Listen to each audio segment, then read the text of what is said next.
Muy buenas noches, muchas gracias a William Enrique y Juan David por su asistencia a este primer CIPAS. CIPAS significa Comunidades de Interacción, Participación Académica y Social. Esto es una estrategia que, bueno, presencialmente se hacía anteriormente, antes de que la UNAD se convirtiera en virtual. Y la idea era, pues, que ustedes se comunicaran entre ustedes, entre los participantes de los diferentes cursos y también pues con el docente. Pero pues ahora lo tenemos virtual, entonces pues se pueden contactar a través de este chat o si quieren utilizar otra herramienta pues también lo pueden hacer. ¿Sí? Hola, Yo buenas el... noches. Buenas noches. ¿Quién habla ahorita? Juan David. Ah, Juan David, ¿qué hay, David? Juan David, ¿cómo me le va? Muy bien, gracias. Ok, excelente. Bueno, yo elaboré unas diapositivas, vamos a verlas algunas, no creo que alcancemos a verlas todas, pero también voy a compartirles unos videos explicativos sobre cómo elaborar el análisis vertical en el estado de resultados, también el análisis vertical en el, bueno, estado de situación financiera, pero pues algunos profesionales lo siguen llamando balance general. También el análisis horizontal, tanto en el estado de resultados como en el estado de situación financiera. Y bueno, inductores de valor, que de pronto, si no lo han escuchado antes, pues va a ser entonces la primera vez. Y sí les ruego el favor si me pueden ayudar leyendo algunas de las diapositivas. Cualquier duda o inquietud que tengan en cualquier momento, pues me pueden preguntar sin ningún inconveniente. Entonces, a proceder a compartir pantalla.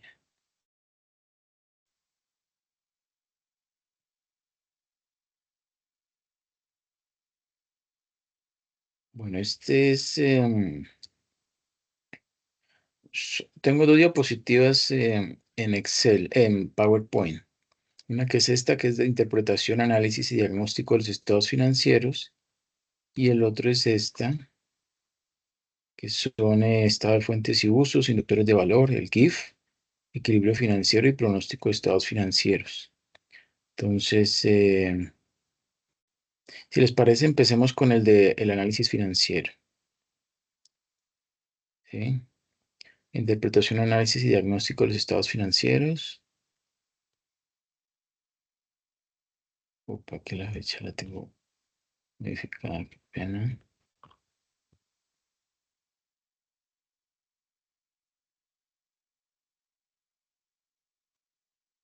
Listo. Bueno, entonces a iniciar yo. Interpretación de los estados financieros. La interpretación de los estados financieros implica leer o interpretar cada estado financiero. ¿Cuáles son estos estados financieros de distribución de información general para todas aquellas personas que, pues, por lo general han comprado la acción de esta empresa, ¿sí? O que son stakeholders, tienen algún tipo de relación con la empresa. ¿Cuáles son estos estados financieros que deben ser, o que la ley establece que al menos deben ser anuales, los estados financieros para mantener informado a los stakeholders y a los accionistas? Son primero el estado de situación financiera, que como dije anteriormente, el mismo balance general, conocíamos antes como balance general. Segundo, el estado de resultados integrales, el ERI, ¿m? Que antes denominábamos el estado de pérdidas y ganancias. ¿M? Tercero, el estado de cambios en el patrimonio, ese sí no ha cambiado. Y cuarto, el estado de flujos de efectivo, ese tampoco cambió. Su análisis vertical o de tendencias, porque eso es lo que mide el análisis vertical, o sea, la tendencia en em, tendencias o proporciones, más bien yo le diría o de proporciones, pero yo lo cambio, no es tanto de tendencias, sino de proporciones en las cuentas, ¿no? Respecto a los totales o subtotales. Mm, y su análisis horizontal o de variaciones, ese sí, razones o ratios de gestión y diagnóstico financiero. permitiendo con ello estudiar las relaciones y las tendencias de las cuentas para determinar si la situación financiera y los resultados de operación, así como la evolución de la empresa, pues son satisfactorios o no. Para determinar las causas que han producido los cambios de situación financiera y los resultados de operación, es necesario hacer comparaciones, que son de tres tipos. Primero, comparaciones entre los diversos elementos que componen los estados financieros que tengan una relación de dependencia. Segundo, comparaciones de cifras y razones, ¿sí?, de estados financieros de varios periodos. Y tercero, comparaciones de cifras y razones con las obtenidas de empresas similares, ¿no?, o sea, competidores directos de esas empresas. Recuérdenme que ahorita pues les voy a explicar cómo es que cada grupo debe seleccionar, o los miembros de cada grupo deben ponerse de acuerdo en seleccionar cuál va a ser la empresa que van a trabajar para la actividad colaborativa, paso número 2, ¿sí? Si por decir algo, toma la decisión de escoger grupo Nutresa, entonces la actividad, por eso lo primero tienen que elegir en el grupo. La actividad individual tendrán que realizarla con algún competidor directo del grupo Nutresa, sea Bavaria, puede ser también Nestlé, puede ser también Colombina. ¿Mm? Bueno, continúo entonces. Relaciones de dependencia. Existe relación de dependencia entre las ventas y la utilidad neta, el activo circulante y el pasivo a corto plazo, así como el activo fijo y el capital contable. El grado de dependencia puede ser cuantificado, analizado e interpretado por el coeficiente de correlación. Los cambios producidos en una variable pueden ser la causa o efecto directo de otras. A su vez, los cambios en las diversas variables pueden ser los efectos de una causa común. Algunas de las causas y efectos pueden tener recíproca influencia. Diversas causas independientes pueden estar operando sobre una misma variable y produciendo un solo efecto, pero debe existir alguna clase de relación de dependencia, pues si es que hay o si existe una correlación. No siempre ocurre eso, obviamente. Los datos por sí mismos no tienen más que un significado restringido, pero poseen valor cuando se comparan o relacionan con otros datos que son o que sean correlativos. Por medio de relaciones y comparaciones se pueden determinar o medir pues, las variaciones que se han operado en el tiempo. Bueno, ¿quién me vaya por favor leyendo esta diapositiva?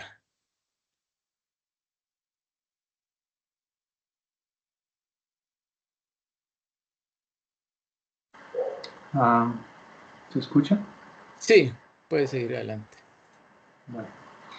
Hechos económicos y transacciones en las empresas. Los hechos económicos comprenden casos o acontecimientos precisos, fuerzas o presiones externas que implican cambios, pero también pueden ser de índole interna. Algunos acontecimientos precisos son pago de obligaciones en efectivo, venta de productos a cambio de promesa de pago, operaciones de compra de activos a costa de ampliar obligaciones. Los principios de contabilidad requieren que ciertos hechos económicos representativos de fuerza de entidades internas y externas deban registrarse en la contabilidad y por ende reflejarse en los estados financieros. No todos los hechos económicos que pueden afectar potencialmente la naturaleza y el valor de los recursos de la empresa están considerados en sus estados financieros, sino que de ellos se debe realizar una selección y reconocimiento. Los hechos económicos, una vez transformados o procesados, vienen a conformar los estados financieros. Esto se logra mediante las transacciones, las cuales fluyen a través de los sistemas. La transacción es la realización o materialización del hecho económico. El hecho económico puede originar varias situaciones. Por ejemplo, un embarque de mercancías puede producir varias transacciones separadas, como facturación, cuentas por cobrar, inventarios, costo de ventas, etc. Los hechos económicos, una vez que se convierten en transacciones, producen efectos, los cuales pueden considerarse en en uno más de los ciclos de las actividades empresariales. Así, en tesorería, al realizar un hecho de inversión, este estará incidiendo en la propia actividad de tesorería y también en la de pagos. Se puede considerar un quinto ciclo de actividades empresariales que, a diferencia de los demás, no procesa transacciones, sino que está destinado a informar a la administración el resultado proveniente del proceso de transacciones y se denomina ciclo del informe financiero. Perfecto, muchas gracias. Bueno, ahora veamos características cualitativas de la información financiera. Ya ustedes seguramente habrán escuchado sobre las NIF, las Normas Internacionales de Información Financiera, que son el conjunto de reglas para presentar los estados financieros de las empresas. Su propósito es unificar un lenguaje de contabilidad entre todos los países que participan en el mercado global. ¿Cuáles son las principales entonces funciones de esas NIF? Primero, pues identifican el potencial rentable. Algunos estados financieros están enfocados en conocer los impuestos fiscales que deben pagarse. En el caso de los que se rigen por las NIF, se orientan a evaluar oportunidades de negocio que tiene una empresa, ya sea para mejoramiento o para una expansión que genere más ganancias. Segundo, unifican el lenguaje contable. Cuando contadores de diferentes países presentan e interpretan la información financiera con las NIF, posibilitan que se establezca un mismo lenguaje que todos los profesionales puedan comprender porque ya están familiarizados con la organización y presentación de las cifras. Esto es especialmente trascendente a la hora de hacer negocios globales de diferentes países. Tercero, crean un formato comparable. Cuando una empresa implementa estas reglas, le es más fácil comparar sus números con los de otra compañía, es decir, con su competidor directo. Esto representa una gran ventaja porque hace que sea más rápida la comunicación e interacción de empresas para cerrar negocios. Debido a que emplear un formato contable distinto requeriría de mucho más tiempo, por ejemplo, en el caso de que se tengan que traducir términos. Cuarto, fomentan la transparencia. A grandes rasgos, los documentos financieros que siguen tales normas reflejan fielmente el rendimiento de una empresa, tanto si éste se inclina a su favor o en su contra, por lo cual fomentan la transparencia y accesibilidad de los datos. Esto se considera la base para que un negocio genere confianza y sea reconocido porque esto ayuda a identificar su potencial y sus riesgos. Quinto, optimiza las decisiones de negocios. Los estados financieros de una empresa regidos por las NIF brindan datos valiosos para la toma de decisiones. Por ejemplo, a los propietarios para encaminar su rumbo, a posibles compradores para determinar su viabilidad, a bancos para otorgar una financiación, a socios para rendir cuentas o a proveedores para rechazar lazos. Bueno, ¿quién me ayuda por favor leyendo esta diapositiva? Diferencias entre NIC y NIF.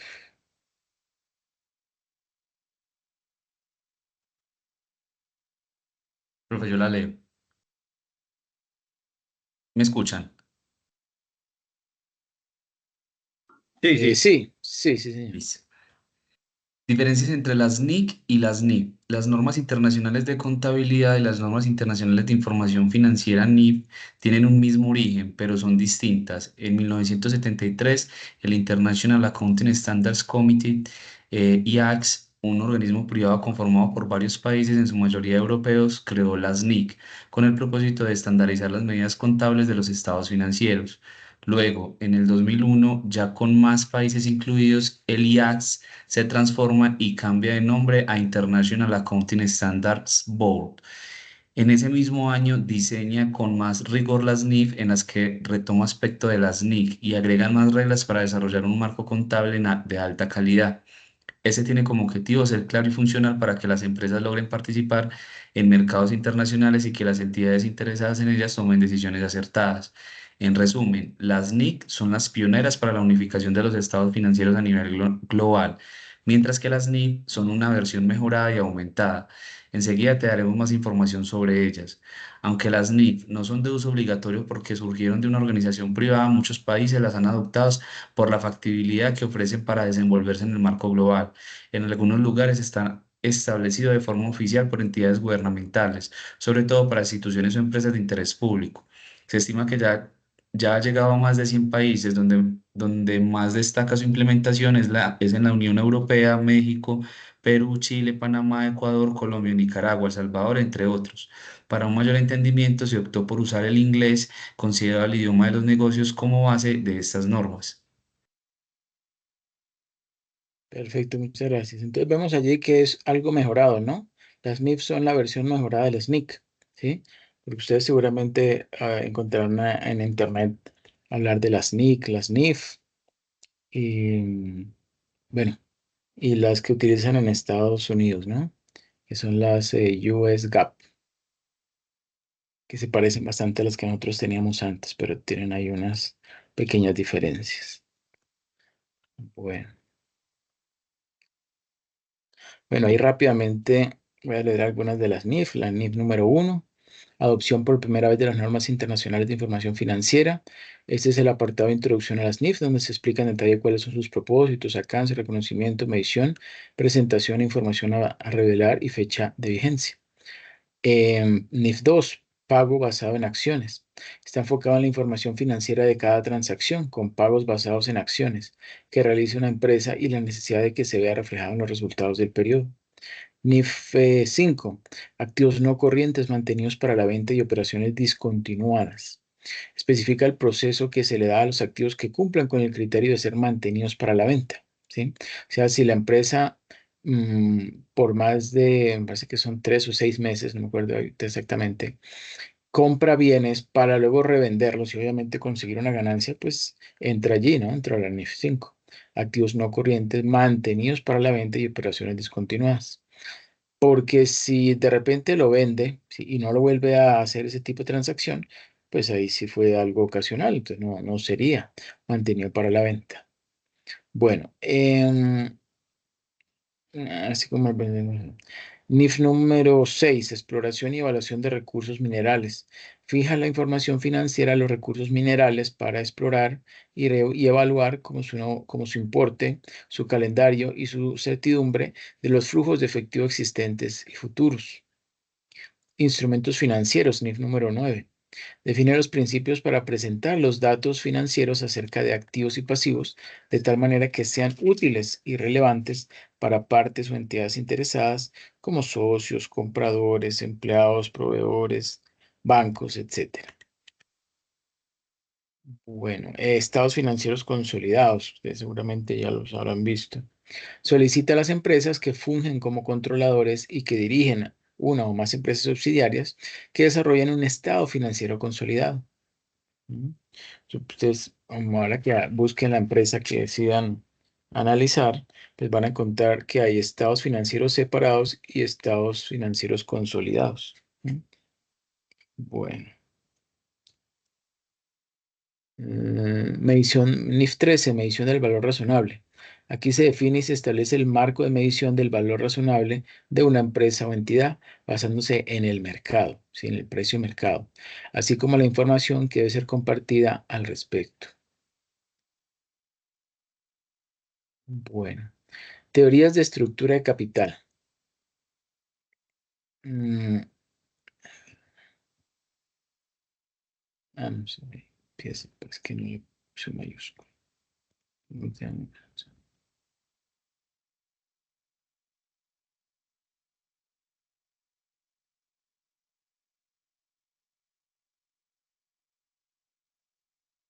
Dice, en su estructura de capital no ha dejado de ser objeto de polémicas que centren sus discusiones en los siguientes aspectos. Primero, las predicciones del modelo solo tienen validez cuando una clasificación tributaria personal sea menor que la tasa tributaria corporativa y otra clasificación sea mayor que ella, especialmente cuando TS, que es un instante de tiempo mm, en una fórmula TS, T sub S, sea mucho menor que TD, que es la TD, sería el T tiene que ver con tiempo, ¿no? Un instante de tiempo debería ser pues anterior al DS. Como sucedía en el momento de lanzarse esta propuesta donde la tasa corporativa, bueno, eso es un ejemplo, ¿no? Hay una tasa corporativa del 46% y las personales iban o comprendían más bien del 0 al 70%. Pero bajo el sistema actual de impuestos, bueno, estamos aquí hablando de un ejemplo del US GAAP, ¿no? Pero bajo el sistema actual de impuestos en USA y en Estados Unidos, se hace difícil lograr el equilibrio de impuestos.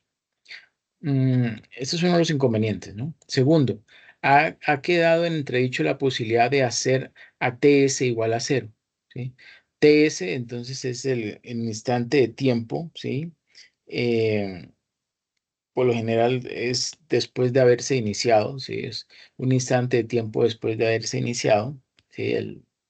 ¿Cómo llamamos el periodo contable? Las evidencias en Estados Unidos muestran que la mayoría de las personas pagan impuestos sobre dividendos y se pagan impuestos sobre ganancias de capital. en cualquier instante de tiempo. Tercero, el modelo presupone que las empresas pueden deducir ilimitadamente los intereses, cuando realmente solo está ajustada a los beneficios, de la que se pueden derivar dos efectos no contemplados en el modelo. Uno, que las empresas emitan menos deuda, reduciendo con ello las tasas de interés. La empresa no tendría que sobornar a inversores de categorías fiscales superiores.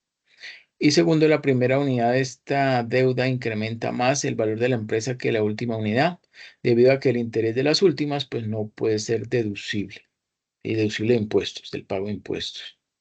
Esto es algo ya como muy específico. Pronto no se le encuentra mucho sentido, pero bueno, quería dejarlo allí como ejemplo. Bueno, ese sería entonces este corto de interpretación, análisis y diagnóstico de los estados financieros. Ahora veamos si estas diapositivas. Bueno,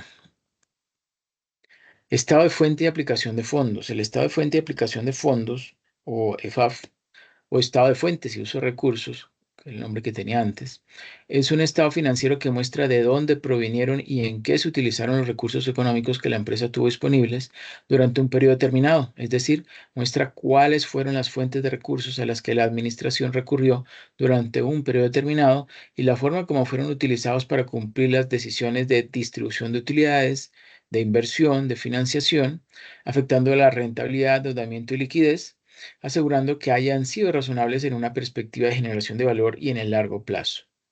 Con frecuencia se tiende a confundir el movimiento de fondos con el movimiento efectivo, y esto es un error.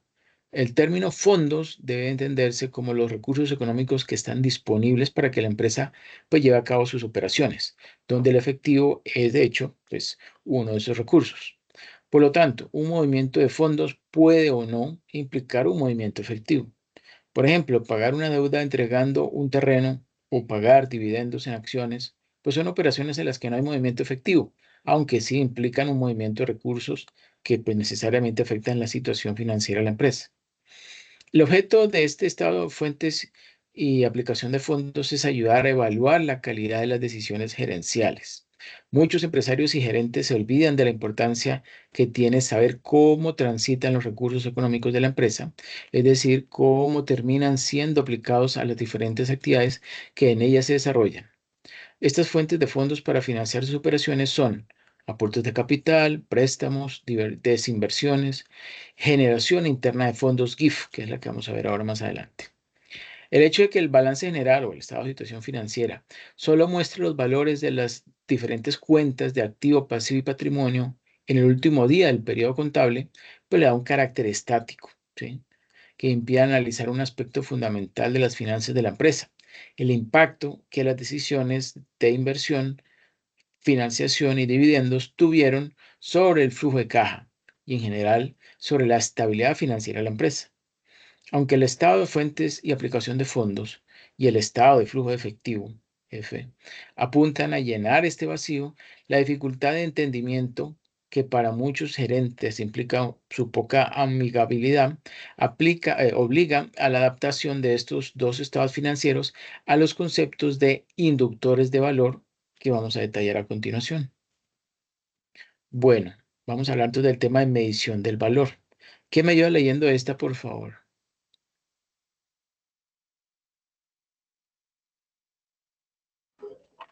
Yo la leo, profe. Dice así, medición de valor.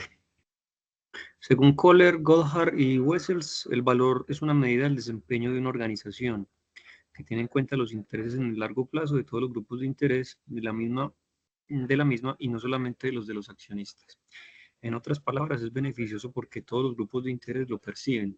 Otras alternativas de medición como la utilidad por acción se enfocan en el corto plazo, ya que los gerentes responden a presiones de los accionistas que buscan resultados inmediatos. Earnings before interest, taxes, depreciations and amortizations, de EBITDA, representa la generación bruta de caja, es decir, el efectivo que genera la operación de la empresa, excluyendo cualquier gasto financiero que no supone salida de dinero, como por ejemplo depreciaciones y amortizaciones, ni la carga tributaria, impuestos, ni la carga financiera, intereses. Y se calcula de la siguiente manera: resultado operativo o EBIT o resultado de explotación más gastos de depreciación más gastos de amortización igual al EBITDA. Resumiendo, el EBITDA muestra el desempeño financiero de la empresa, es decir, la generación de ingresos sin el efecto de las deducciones contables y financieras. Sirve para hacer una estimación rápida del flujo de efectivo operativo de la empresa, por lo tanto, dice cuál es la capacidad o necesidad financiera de las operaciones. Cuando se requiere observar la empresa independiente de las cargas fijas que fueron pactadas y que no dependen de la labor del administrador, sino de decisiones de alta gerencia y de la estrategia tributaria, la EBITDA se constituye en una herramienta importante a partir de la cual se percibe el verdadero potencial de la empresa para cumplir con todos los compromisos mencionados. Perfecto, muchas gracias. Bueno, entonces continuamos. Inductores de valor. El margen EBITDA es un inductor operativo que muestra, en términos de porcentaje, la capacidad de la empresa para generar efectivo por cada peso de ventas. Repito, capacidad de la empresa para generar efectivo por cada peso de ventas.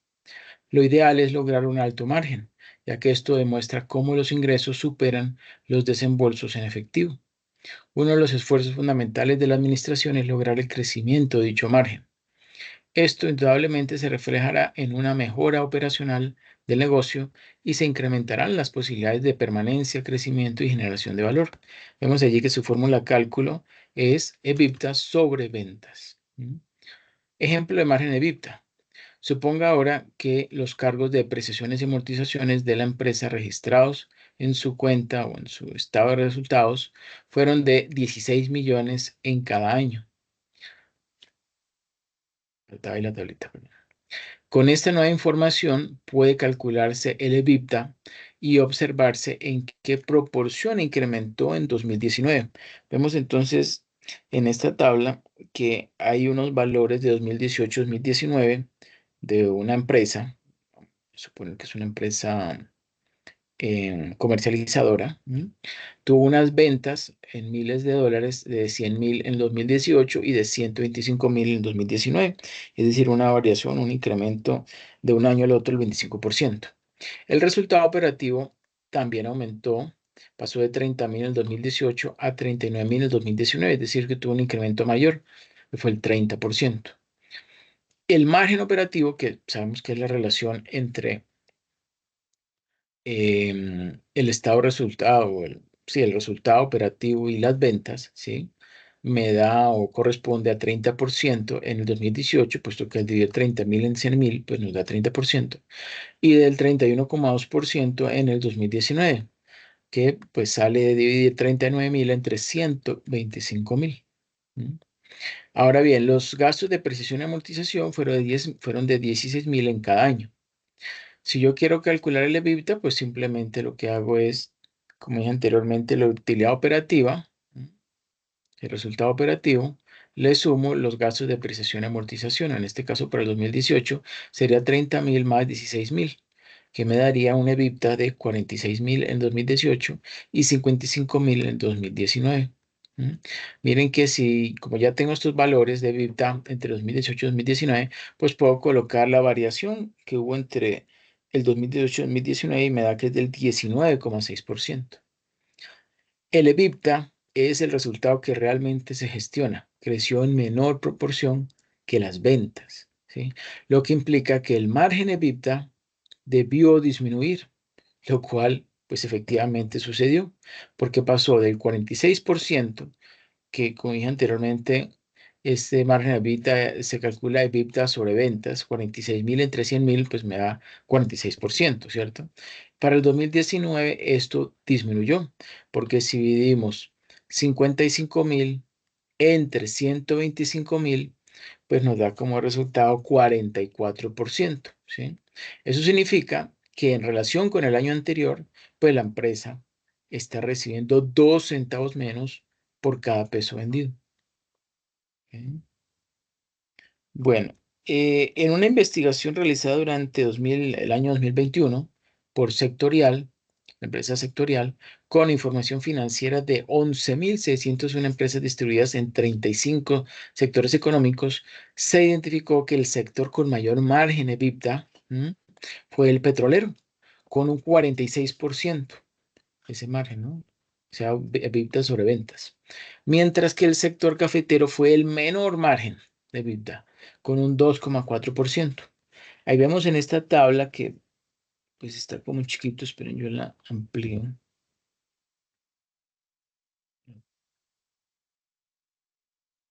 Para que lo puedan ver con más detalle. Vemos entonces cómo aquí están los sectores, ¿no? Los sectores económicos. Y vemos que en la punta se encuentra el petrolero. Y bien abajo se encuentra el del café. Ese margen, eh, sí, el margen EBITDA, porque esto es una representación del margen EBITDA por cada uno de los sectores, vemos que representó para el sector petrolero alrededor de un 460, ¿qué? No, 46%, qué pena.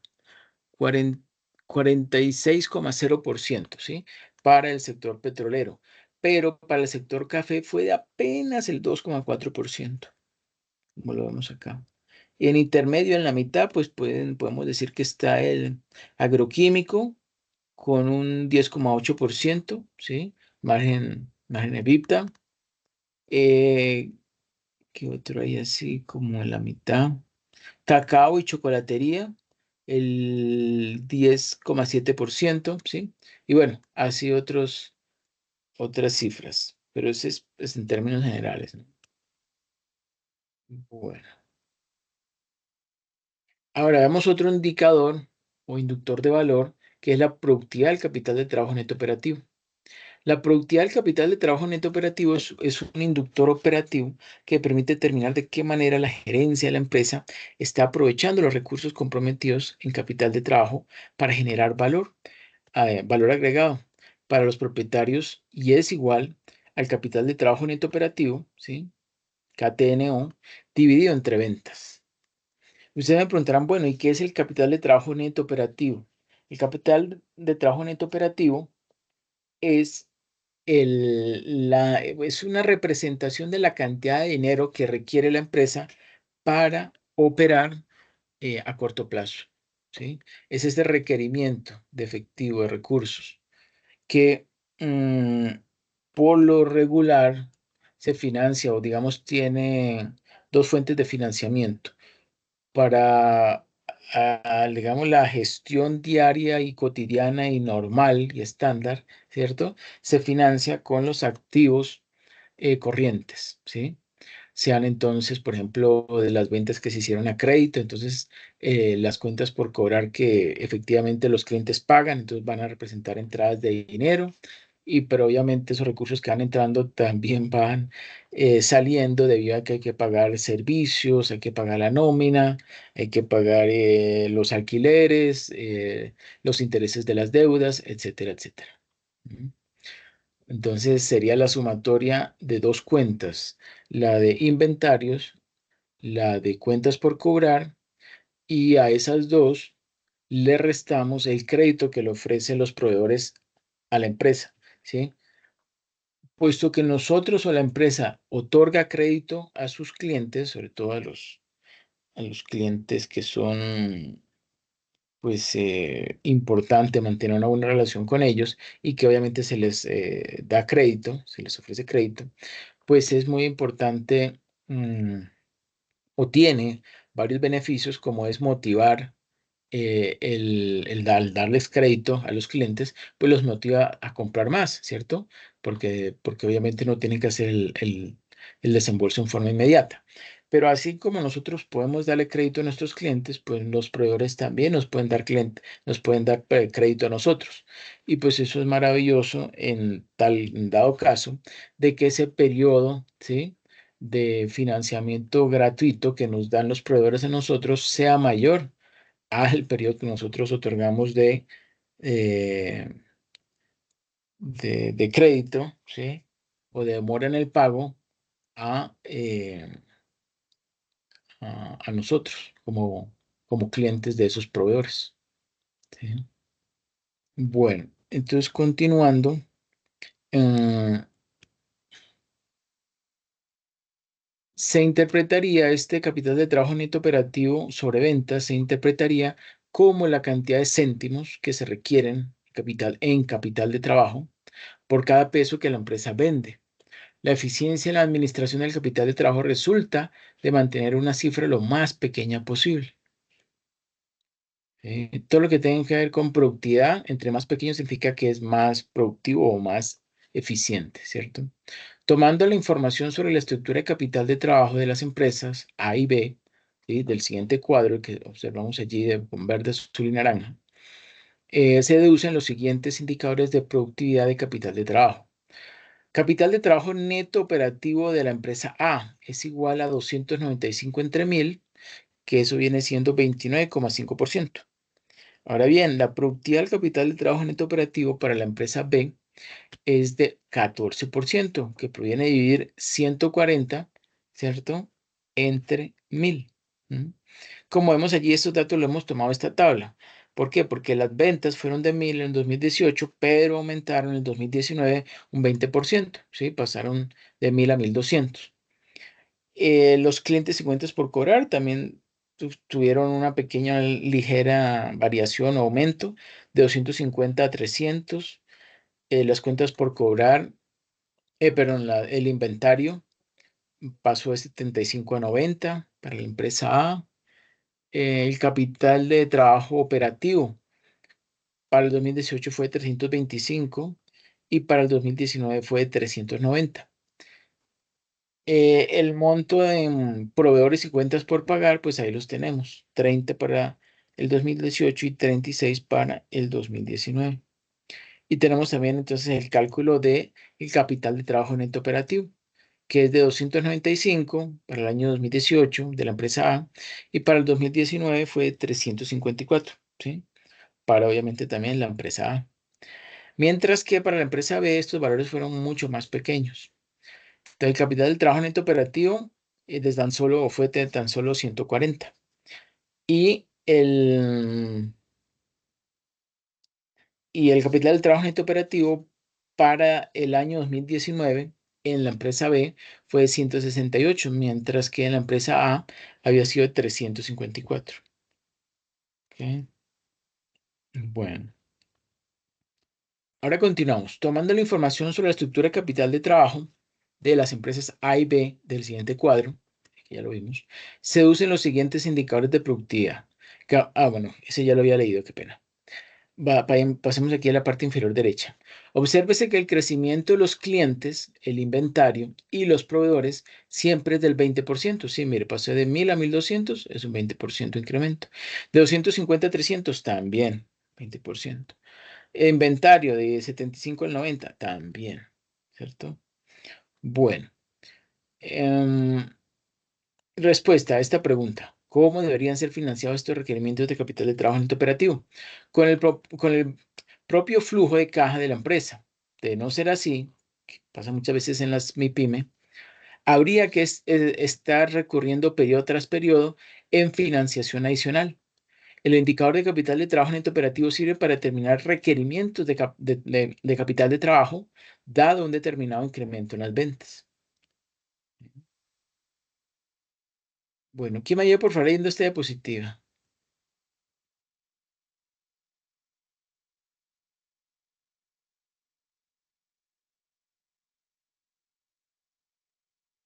¿Quién me ayuda leyendo?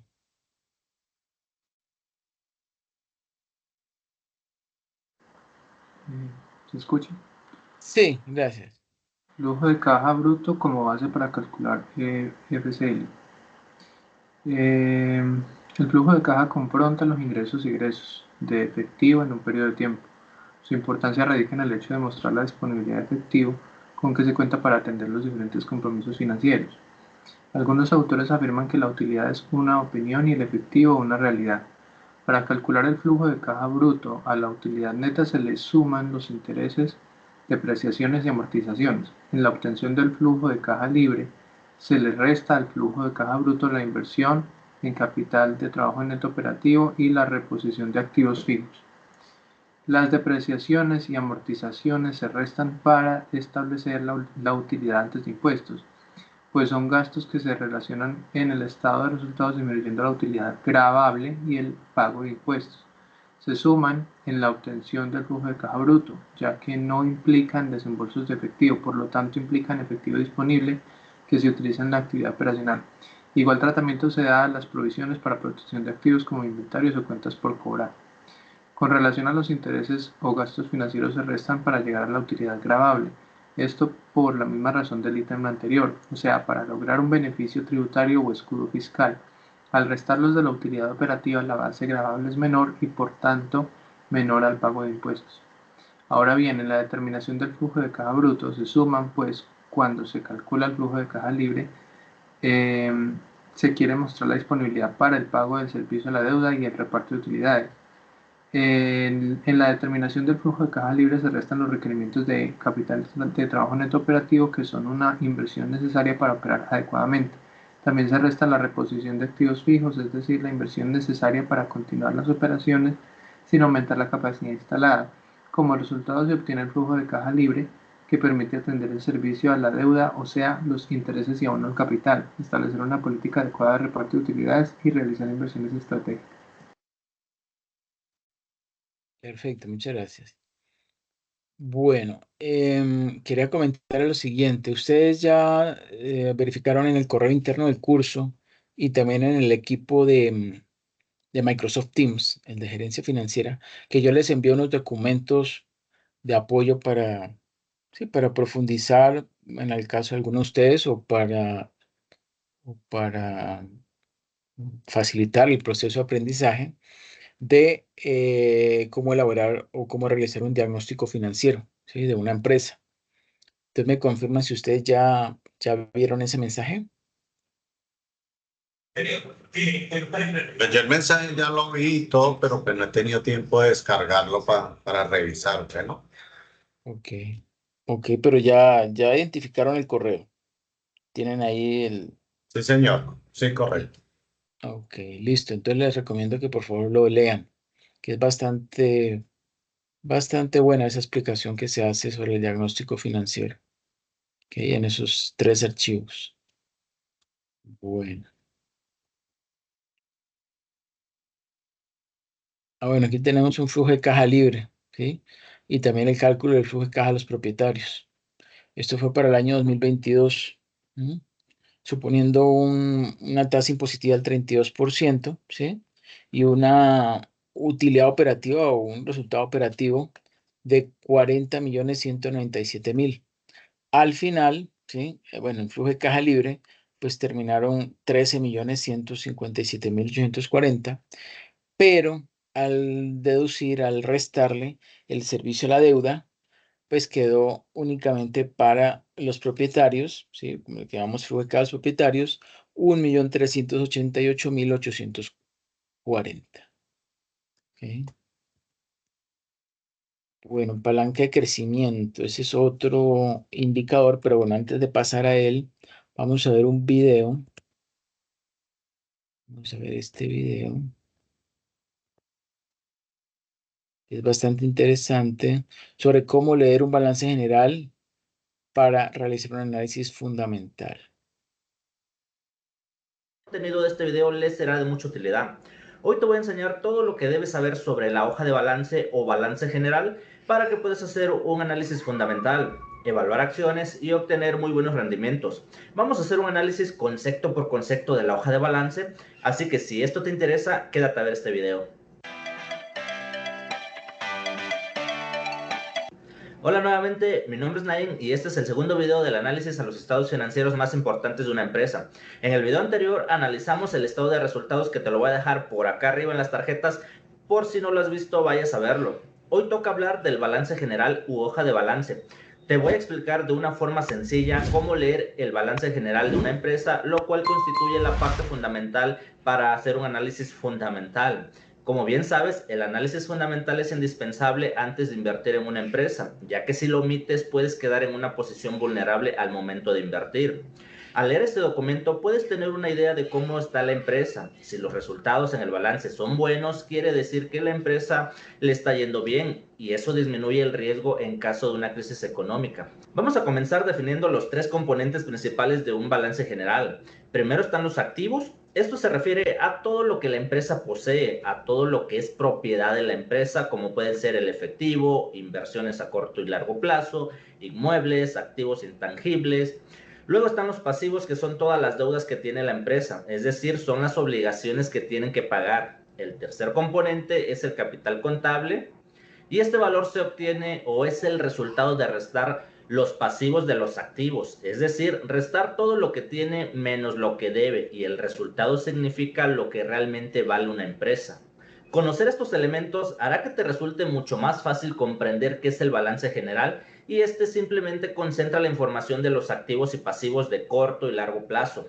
Esto para que los inversionistas sepan si una empresa tiene o no unas finanzas sanas. Bueno, como ya sabemos, vamos a la página de la empresa, que en este caso es Genomalac, buscamos los reportes financieros, descargamos el último trimestre para tener la información más actualizada. Y una vez que abra, buscamos la hoja de balance. Primero que nada, en la parte de arriba dice que todos los números están en miles. Vamos a comenzar con el primer término, que son los activos, los cuales se dividen en activos circulantes y no circulantes. Los activos circulantes son todos aquellos que se pueden convertir en efectivo en un corto plazo o en periodos menores a 12 meses. En la categoría de activos circulantes, por lo regular tú vas a encontrar los términos del más líquido al menos líquido, o sea que mientras más vas avanzando en la lectura de los activos circulantes, los que están al final son mucho menos líquidos que los que están al inicio. El primer concepto de esta categoría es el efectivo, que también puede venir como disponibilidades, bancos, etc. Esto es, literal, el dinero que tienen guardado y que pueden disponer de él de manera inmediata. En el año 2021, Genomalac tenía 1.200 millones de pesos. Después tenemos los clientes de Genomalac que aún no le han pagado, pero que lo harán en los próximos 12 meses, que son 4.200 millones de pesos. Luego le sigue el IVA por recuperar, que son de 1.450 millones de pesos. Cuentas por cobrar, estos son los pagos que aún no han cobrado, pero que esperan recibirlos en los próximos 12 meses, que son de 1.750 millones de pesos. Después está el inventario que planean vender en el corto plazo y es de 2.100 millones de pesos. Pagos anticipados que la empresa espera recibir de 654 millones de pesos. Todos estos conceptos son activos de la empresa que van a convertir en efectivo en el corto plazo. Entonces, si sumamos todo, obtenemos el total que tiene Genomalac en activos circulantes, que son de 11.500 millones de pesos. Durante la lectura del balance, si no comprendes algún concepto, puedes revisar el informe completo, ya que ahí te va a dar una explicación de dónde o por qué salieron algunos valores o conceptos. La siguiente sección de los activos no circulantes, o también llamados activos fijos, son los que prácticamente permanecen siempre en la empresa, que no planean convertir efectivo durante los próximos 12 meses y son para que la empresa funcione. La primera línea de esta empresa son activos intangibles como marcas y patentes con un valor de 4.900 millones de pesos. Le siguen inversión en acciones, son inversiones que tiene la empresa pero con una empresa diferente y que no pretenden vender en el corto plazo. Aquí Genomalac tiene 1.700 millones de pesos. Le siguen inmuebles, propiedades, equipo. Esos son activos que la empresa posee a largo plazo y que no son fáciles de transformar en efectivo, por ejemplo, terrenos o edificios. Aquí Genomalac tiene 3.300 millones de pesos. Ahora sigue impuestos a la utilidad y activos diferidos y otros que no entran en ninguna de estas categorías. Y por último están los activos por derechos de uso con 48 millones de pesos. Si sumamos todos los conceptos de esta categoría, nos da el total de activos no circulantes, que son 10.900 millones de pesos. A eso se le suma el total de activos circulantes para obtener el total de los activos que tiene la empresa. Genomalac tiene 22.400 millones de pesos en activos, pero todavía falta restarle los pasivos, y es la siguiente categoría, y también lo primero, que son los pasivos circulantes, que son todas las deudas que tienen que pagar en menos de un año. Y por lo regular también se organizan de los que se necesitan pagar más rápido hasta los que pueden esperar un poco más de tiempo, pero siempre inferiores a un año. La primera categoría son los pasivos circulantes, que son todas las deudas y obligaciones que tiene la empresa y que se deben pagar durante los próximos 12 meses. La primera línea es porción circulante de deuda a largo plazo, es decir, la empresa va a pagar la cantidad de 2,000 millones de pesos que es parte de su deuda que tiene. Después vienen los proveedores que la empresa les debe 1,400 millones de pesos.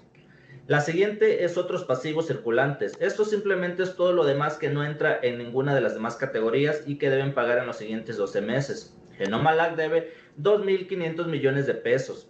Le siguen los impuestos que todas las empresas tienen que pagar y pasivos por arrendamiento, que son pagos por rentas.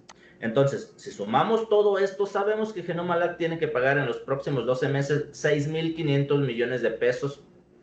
Ahí nos vamos a los pasivos no circulantes, que son aquellas deudas que se pueden extender a más de un año, pero también lo pueden pagar antes si así lo quisieran, entre los cuales están créditos bursátiles, préstamos bancarios, impuestos que van a tener que pagar en más de 12 meses, dividendos por pagar a sus accionistas y rentas que pueden pagar en el largo plazo.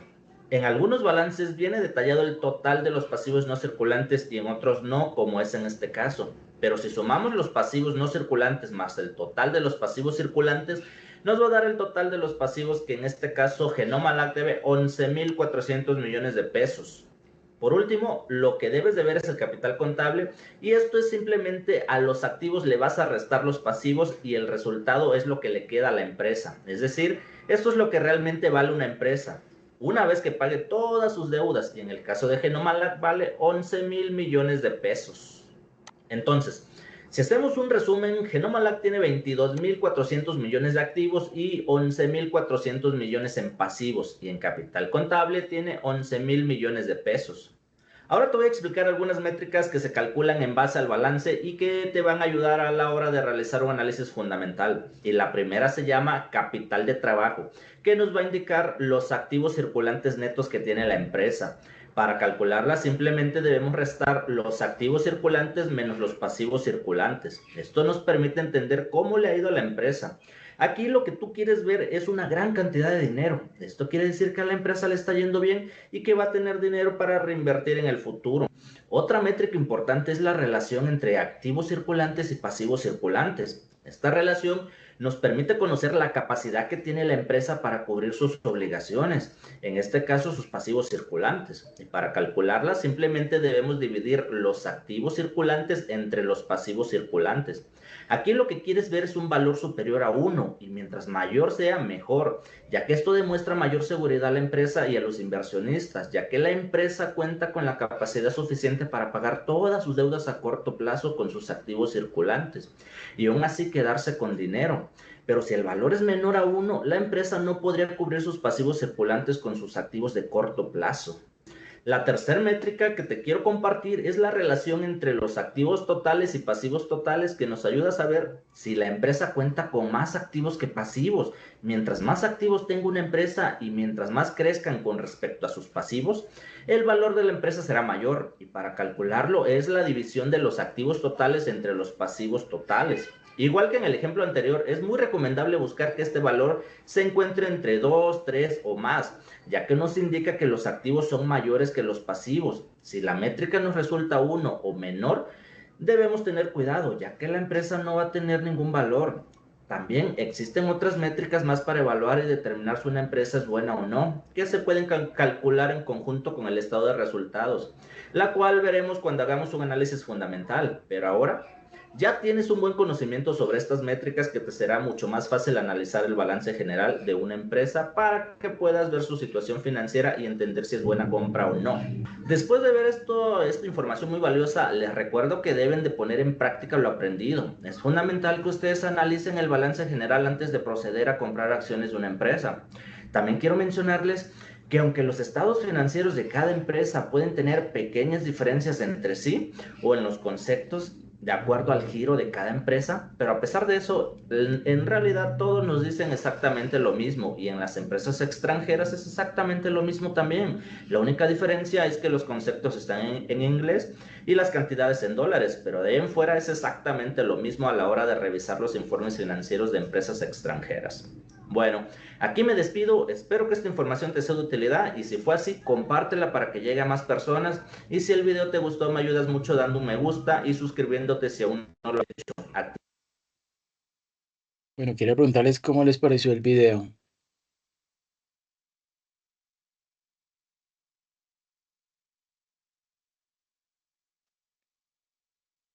Muy interesante, sobre todo la explicación que hace de los diferentes procesos o cómo se maneja todo, ¿no? Ok, sí, correcto. A mí también me pareció eso bastante interesante. Por eso se los compartí. Ahí les estoy compartiendo por el chat el enlace del video por si lo quieren visualizar más tarde, más adelante. Bueno, entonces seguimos con otras diapositivas, bueno, las diapositivas últimas que estábamos. La palanca de crecimiento. Sí. Bueno, la palanca de crecimiento es otro inductor de valor. Permite determinar qué tan atractivo es para una empresa crecer y por lo tanto da una idea con respecto a si el crecimiento, ¿sí?, de la empresa agregará o no valor a los propietarios. ¿Y cómo lo calculamos? Lo calculamos, palanca de crecimiento, como margen EBITDA sobre productividad del capital de trabajo neto operativo. ¿Mm? Recordemos que margen EBITDA es EBITDA sobre ventas. ¿Mm? Y productividad del capital de trabajo neto operativo es igual a capital de trabajo operativo, que es la sumatoria de las cuentas por cobrar más inventarios, menos cuentas por pagar a proveedores, dividido todo eso entre ventas. ¿Mm? Como es una... bueno, veamos el ejemplo. Suponga que una empresa, por su estructura de capital de trabajo y estado de resultados, mantiene un margen EBITDA igual a 0,22. O sea, la relación entre EBITDA y ventas es de 0,22, ¿sí? Como a una relación de 1 a 5. Mientras que su productividad del capital de trabajo neto operativo es del 0,35, o sea, más elevado. Eso significa que si decide crecer, si la empresa decide crecer, cada peso adicional de ventas producirá 22 centavos de caja bruta, pero igualmente ese peso adicional demandará una inversión en capital de trabajo neto operativo de 35 centavos. Lo anterior significa que para poder vender ese peso adicional quedarían faltando 13 centavos. Es decir, que dada esa estructura de capital de trabajo y ese margen de EBITDA, el crecimiento para la empresa pues no es atractivo, ya que estaría demandando cada caja o efectivo en vez de liberarla. Vemos allí que al dividir 0,22 entre 0,35 me da 0,62. Para que el crecimiento libere caja, el margen de EBITDA debería ser mayor que la productividad del capital de trabajo neto operativo, ¿sí? Es decir, ese 0,22 debe ser superior a 0,35. Es decir, que la relación entre el primero y el segundo, o sea, numerador y denominador, pues debería ser mayor que 1. Pero cuando esa palanca de crecimiento es menor a 1, ¿sí?, se dice que hay una brecha entre el margen de EBITDA y el capital de trabajo neto operativo. Pero cuando la palanca de crecimiento es mayor a 1, ahí sí se dice que habrá un remanente. Veamos este ejemplo. Dadas dos empresas A y B, tenemos acá A y B, con los siguientes valores de su palanca de crecimiento, vamos a responder esa pregunta. Margen de EBITDA 0,20 para la empresa A y 0,067 para la empresa B. Productividad del capital de trabajo neto operativo para la empresa A es de 0,30 y para B es de 0,10. Palanca de crecimiento, pues vemos allí que es palanca de crecimiento es la división entre el margen de EBITDA, ¿sí?, o sea, 0,20, entre la productividad del capital de trabajo neto operativo, que es de 0,30 para el caso de la empresa A, y esta relación de 0,20 dividida entre 0,30 me da 0,67 o 67% para la empresa A. Para la empresa B, como cosa pues que parece increíble, también es del 67%, porque si dividimos 0,067 o 6,7% y lo dividimos entre 10%, pues también nos da esa división el 67%. Pero, ¿cuál es la diferencia? Que en el caso de la empresa A, la brecha, o sea, la diferencia que hay entre 0,20 y 0,30 es de 0,10, o sea, el 10%. La diferencia entre 20% y 30%, pues es 10%. Pero para el caso de la empresa B, la diferencia entre 6,7% y 10%, pues es menos, ¿no? Es de 0,03, ¿sí? O 3,3%, ¿no? De diferencia. O sea que para la empresa A es del 10% la brecha y para la empresa B es del 3,3%. Uno se preguntaría, ¿cuál de las dos empresas enfrenta un problema más delicado? La empresa A, ¿sí?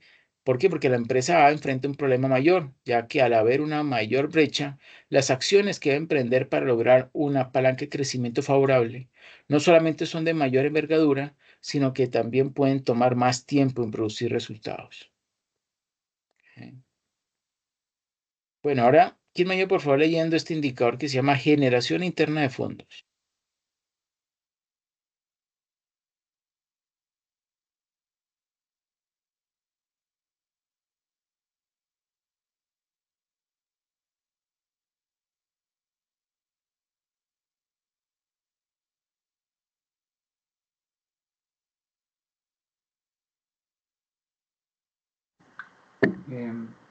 Generación interna de fondos. Son los recursos propios de la empresa. Es la fuente más importante ya que representa los fondos que directamente se producen en la operación del negocio y da la pauta para evaluar las posibilidades a largo plazo de la empresa, asociadas principalmente con el crecimiento, el de reparto de dividendos y el pago de la deuda financiera. La GIF es un valor que se descifra a partir del estado de resultados, sumándole o restándole a la utilidad neta las partidas que no implican ni implicarán movimiento de caja. Por lo tanto, se suman gastos como depreciación, amortización de activos diferidos, provisiones para protección de activos y pérdida en venta de activos, que son los más comunes. Se restan las ganancias en ventas de activos e ingresos diferidos, que son las partidas más comunes de encontrar en los estados financieros de las empresas. Resumiendo, utilidad neta del periodo.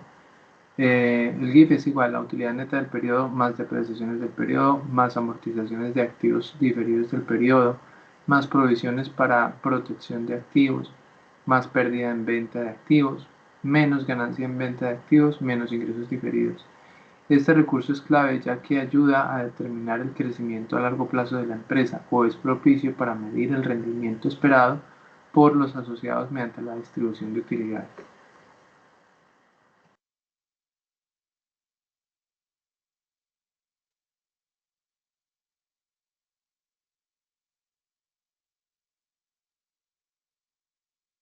Perfecto, muy bien. Bueno. Ejemplo de esta generación interna de fondos. Suponga el caso de una empresa que compró un camión para transporte de carga al principio del año por 100 millones y le realiza adaptaciones necesarias para la actividad por 3 millones, que se espera sean útiles por 3 años. Es decir, pues un millón por año. Sería adaptaciones. Todos los días después de prestar los servicios con el vehículo y una vez cubiertos todos los gastos que su operación implica, como son gastos de gasolina, aceite, repuestos, etcétera, esta persona depositaba el dinero que le quedaba como remanente en una cuenta de una entidad financiera. Al final del año retira todos los ahorros y se encuentra con que tiene disponibles 45 millones. Si el transportador llevara la contabilidad de su negocio acorde con las normas y principios generalmente aceptados, uno se preguntaría, bueno, ¿y cuál sería el valor de la utilidad neta durante el primer año? Y sería lo siguiente. Pues no sabemos cuáles fueron los ingresos totales en el año, tampoco cuáles fueron los egresos. Lo que sí sabemos es que el disponible en efectivo son 45 millones, que hay un gasto de depreciación del periodo de 20 millones. ¿Por qué? Por los 100 millones, lo dimos entre 5, eso haría en línea recta una depreciación anual de 20 millones, ¿cierto? Que sería este menos 20 millones. Y esta amortización de mejoras, pues es de 1 millón. Vimos que estos 3 millones correspondían a adaptaciones y que tendrían una vigencia de 3 años, o sea que por año sería 1 millón. Y si dimos 45 millones menos 20 y menos 1, pues esto nos da en total 24 millones como utilidad neta. ¿Sí? Bueno, ya lo que dije anteriormente, la apreciación de ese automóvil, de ese transporte de carga, es del 20%, el 20% anual, ya o sea que a los 5 años sería el 100%. Y pues la amortización de las mejoras de 1 millón anual. Para simplificar la explicación, pues no vamos a considerar impuestos. Análisis. A pesar de que el estado de resultados muestra una utilidad de 24 millones, uno se pregunta cuánto dinero le ha quedado disponible al transportador para otros propósitos. Por ejemplo, para dar la cuota inicial para comprar otro camión o cubrir la deuda del actual si lo compró a crédito, etc. Pues evidentemente le han quedado 45 millones y eso es lo que se denomina generación interna de fondos. O sea, la utilidad neta, esos 24 millones, más la depreciación de los 20 millones, más la amortización de la inversión diferida, que es el 1 millón, pues eso, entonces suma esas tres cuentas, me da esos 45 millones, que es lo que efectivamente, o en términos reales, tiene este conductor en sus manos. ¿Okay? Bueno, vamos ahorita a hablar un poquito sobre los pronósticos. ¿Qué es pronosticar? Pues es un proceso de estimación en situaciones de incertidumbre que apoya la toma de decisiones. Corresponde a procesos continuos y críticos que se necesitan para obtener buenos resultados durante la planificación de un proyecto. Se aplican principalmente en tres áreas de las empresas: producción, mercadeo, ventas y finanzas. ¿Cómo se clasifican los pronósticos de acuerdo con el tiempo que abarcan? A, o primer grupo, pronósticos de corto plazo. Se realiza en forma mensual y sirve al área de producción, abastecimientos, asignación de mano de obra, entre otros. B, pronósticos de mediano plazo. Abarca periodos de un semestre hasta 3 años y permite estimar ventas, producción, flujos de efectivo, presupuestos, entre otros. Y pronósticos de largo plazo. Abarca periodos superiores a 3 años y se utiliza en la planificación de nuevas inversiones, lanzamiento de nuevos productos, preparación de proyectos, etc. ¿Cómo se clasifican las técnicas de pronósticos? Bueno, hay unos métodos cualitativos que son bastante subjetivos y unos métodos cuantitativos, ¿sí? Y métodos combinados. Los métodos cualitativos se basan en el juicio personal y pueden hacer uso de la intuición, la opinión de un experto y la experiencia, como el método Delphi. Los métodos cuantitativos se dividen en análisis de series de tiempo, métodos causales y métodos de simulación. Los métodos combinados agrupan juicios subjetivos y estimaciones cuantitativas, como el sistema de expertos. Perdón. ¿Qué es una serie de tiempo? Es una colección de datos que que pertenecen a diferentes periodos de tiempo, es decir, se van registrando a medida que se producen, ¿sí? ¿Y de qué forma? Pues en orden cronológico. Bueno, ¿quién oye por favor leyendo este diapositivo, los métodos cuantitativos?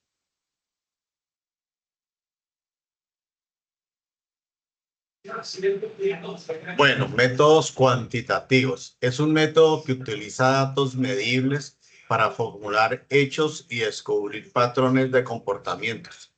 Suelen obtenerse en forma de encuestas, estudios y observaciones sistemáticas. El resultado es una generación de una muestra más grande. Suavizamiento exponencial. Es considerado como uno de los métodos más precisos para la creación de un pronóstico de ventas. Se centra en el análisis de datos históricos en busca de patrones y sus cambios. Es capaz de identificar el ritmo al que ocurre un evento y, en base a la combinación de técnicas matemáticas, realizar proyecciones. Por ejemplo, permite averiguar qué tan rápido crece la base de clientes o cuál es la tendencia de compra de un producto en particular. Se recomienda utilizar como cuando se dispone de muchos datos de un producto o servicio, cuando las relaciones y tendencias de su sector son relativamente estables. Tasa de crecimiento medio. Este método se enfoca en analizar los datos de un periodo anterior, lo cual lo hace bastante flexible, ya que se puede determinar si tomar los de una semana o un mes e incluso de un año anterior. Ejemplo, si la proyección de ventas será la del mes entrante, se tendrá que multiplicar las ventas de este mes en particular por 1 más la tasa de crecimiento de ventas mensual. Es decir, En caso de un incremento del 10% en ventas en comparación con el mes pasado de unos $20,000 del valor del producto, el pronóstico de ventas para el próximo mes debería ser 20,000 por 1 más 10% igual 22,000. Regresión lineal simple. Con este método se necesita agrupar una variable dependiente, en este caso la demanda, con una variable independiente que sería el tiempo, montados en una ecuación lineal. Es básicamente una ecuación matemática. Su objetivo es establecer una correlación entre valores y saber cuál afecta al elemento analizado, la demanda, en un determinado periodo de tiempo, que en nuestro caso serían las ventas. De esta forma se verían los datos de ventas de forma gráfica, para después trazar una línea que los conecte y a la vez se extienda hacia el futuro en lo que sería su pronóstico de ventas.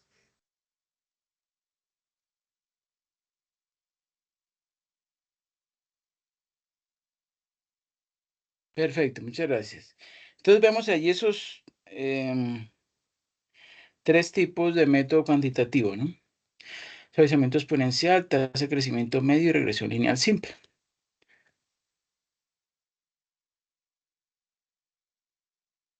Series de tiempo. La estimación de pronósticos del volumen de ventas trimestrales para un producto en particular durante el año próximo afectará los programas de producción, los planes de compra de materias primas, las políticas de inventario y las cuotas de ventas. Los malos pronósticos pueden dar como resultado un incremento en los costos de la empresa. ¿Cómo debemos proceder para proporcionar los pronósticos trimestrales del volumen de ventas? Pues es necesario revisar los datos históricos, que con frecuencia ayuda a comprender mejor el patrón de las ventas pasadas, lo que conduce a mejores predicciones de las ventas futuras del producto. Los datos históricos de ventas forman una serie de tiempo. Una serie de tiempo es un conjunto de observaciones de una variable medida en puntos sucesivos en el tiempo a lo largo de periodos sucesivos. El objetivo de este análisis es proporcionar buenos pronósticos o predicciones de los valores futuros de la serie de tiempo. Como ya se mencionó, los métodos de elaboración de pronósticos se clasifican en cuantitativos y cualitativos. Los métodos cuantitativos se utilizan cuando, primero, se dispone información pasada sobre la variable que se pronosticará. Segundo, la información puede cuantificarse, ¿sí? Y tercero, pues es razonable suponer que el patrón del pasado seguirá ocurriendo en el futuro. En estos casos puede elaborarse un pronóstico con un método de series de tiempo o un método causal. El objetivo de los métodos de serie de tiempo es descubrir un patrón en los datos históricos y luego extrapolarlo hacia el futuro. El pronóstico se basa solo en valores pasados de la variable que tratamos de pronosticar o en errores pasados. Bueno, las series de tiempo se alimentan de información histórica para estimar resultados futuros. Formalmente se tiene que X o X sub I, ¿sí? Acá, X sub I, es la variable aleatoria en el tiempo y pues va a representar el tiempo desde 1, 2, 3, 4, hasta t, ¿sí? Estas son las observaciones tomadas en los momentos de tiempo 1, 2, 3, 4, etcétera, hasta la t sub t, siendo t el tiempo actual. X sub 1 mayúscula es igual a X sub 1 minúscula, X2 igual a X2, XT igual a XT, son los valores que toma la serie de tiempo. Los patrones comunes en las series de tiempo son estos cuatro elementos, que son la tendencia, es el comportamiento a largo plazo, puede ser creciente o decreciente. También se encuentran patrones exponenciales, lineales, logarítmicos y polinómicos. Estacionalidad, pues son los valores constantes que se incrementan en forma notoria en periodos de tiempo específico. Muchas series económicas presentan oscilaciones regulares en el mismo mes del año y con unas pautas que, sin repetirse exactamente, están todos los años. Son las llamadas variaciones estacionales y se deben básicamente a causas climatológicas, vacacionales o fiscales. Aleatoriedad. El promedio presenta un nivel constante y los valores se mueven aleatoriamente alrededor de dicho promedio. ¿sí? ¿Qué significa aleatorio? Pues que no se sabe cuál va a ser el resultado en un futuro. Eso es algo aleatorio. Componente cíclico, movimientos que oscilan entre crecimientos y decrecimientos sucesivos y recurrentes. Con frecuencia, los ciclos económicos resultan de la juxtaposición de varios efectos, con periodos más cortos y más largos, por ello son difícilmente reconocibles. Bueno, existen tres métodos de series de tiempo: suavización, proyección de tendencias y proyección de tendencias ajustadas por influencia estacional. Bueno, ahí también tenemos el de los métodos cualitativos, el juicio de expertos, el método Delphi.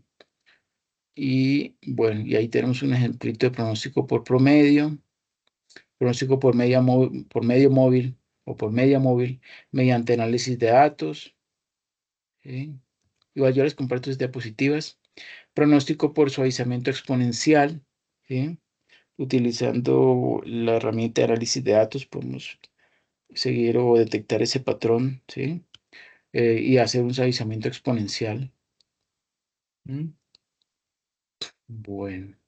También se puede hacer un pronóstico usando regresión lineal. ¿Quién me ayuda, por favor, leyendo esta diapositiva?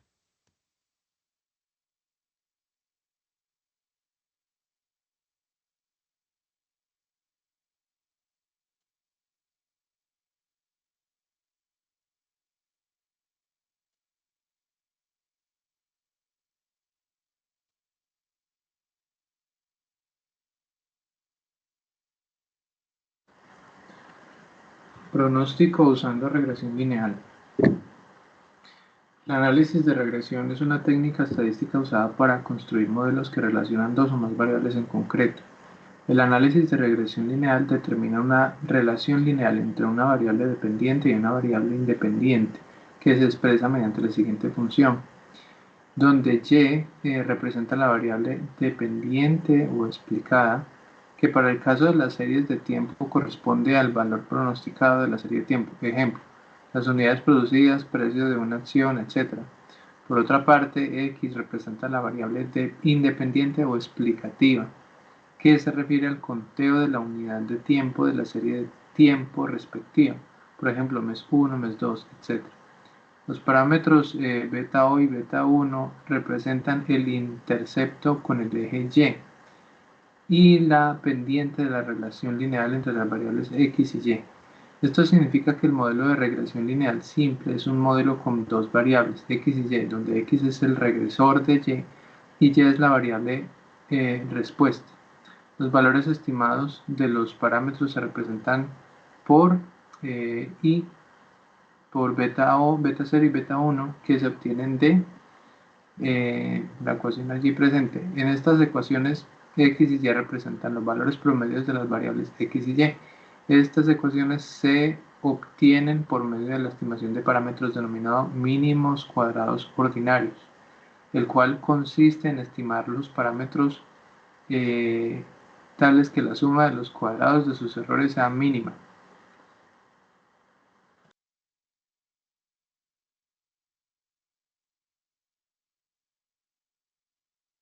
Perfecto, muchas gracias. Bueno, también tenemos el mínimos cuadrados ordinarios. Posiblemente ya lo hayan escuchado.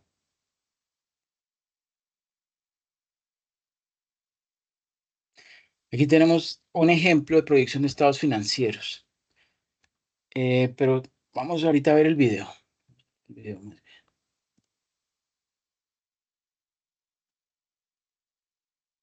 Comparto el enlace.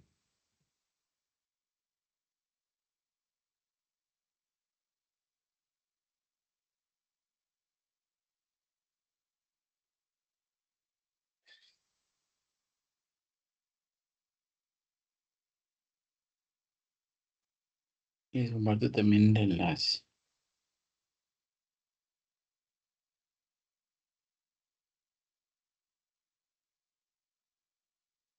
Aquí por el chat. Vamos a ver entonces análisis horizontal en el balance general o estado de situación financiera. Hola, bienvenidos. En este video explicaré cómo calcular el análisis horizontal del balance general para posteriormente interpretar sus valores. En el análisis horizontal se identifican dos tipos de variaciones: las variaciones absolutas dadas en valor monetario y las variaciones relativas en porcentaje, que sufrieron las cuentas de un periodo respecto a otro periodo, que es llamado periodo base. Acá muestro un ejemplo de dos balances general de una compañía. El periodo a evaluar es el 2022 y el periodo base es el 2021. La variación absoluta es la diferencia en términos de moneda, sea dólar, peso, soles, euros, etc., y se calcula como la resta del valor más reciente menos el año base. Esto es opcional. Selecciono las celdas, voy a formato de celda, opción moneda, y en este caso dólar americano, y escojo que los valores negativos sean color rojo. Escribo igual, hago enlace con el valor más reciente de la cuenta menos el valor del periodo base. Enter y tengo su resultado. Selecciono y arrastro la fórmula en las demás cuentas, tanto de los activos como pasivos y patrimonio. Seguimos con la variación relativa. Este indica el aumento o disminución en términos de porcentaje. Se calcula dividiendo la variación absoluta que fue calculada anteriormente entre el valor de la cuenta del periodo base y se multiplica por 100 para obtenerlo en porcentajes. Como Excel da la opción de porcentajes, selecciono las celdas y en formato de celda damos la opción porcentaje y 2 dígitos. Adicionalmente, en formato condicional, esto es opcional, le indico que los valores menores a 0 sean celdas color rojo. Ok, iniciemos su cálculo. Escribo igual, hago enlace con la variación absoluta calculada anteriormente para cuenta de bancos y la divido entre el valor periodo base. Doy Enter y tenemos la variación relativa en porcentaje. En los libros también encontrarán la siguiente fórmula. Es la misma fórmula anterior, pero representada diferente. Haré el cálculo en esta celda. Coloco la celda en porcentaje, por lo cual no multiplicaré por 100. Escribo igual y entre paréntesis, valor más reciente, 2022, dividido entre el año base, 2021, menos 1. Enter y como se observa da el mismo resultado. Continuamos, selecciono y arrastro la fórmula a las demás cuentas del activo, pasivos y patrimonio.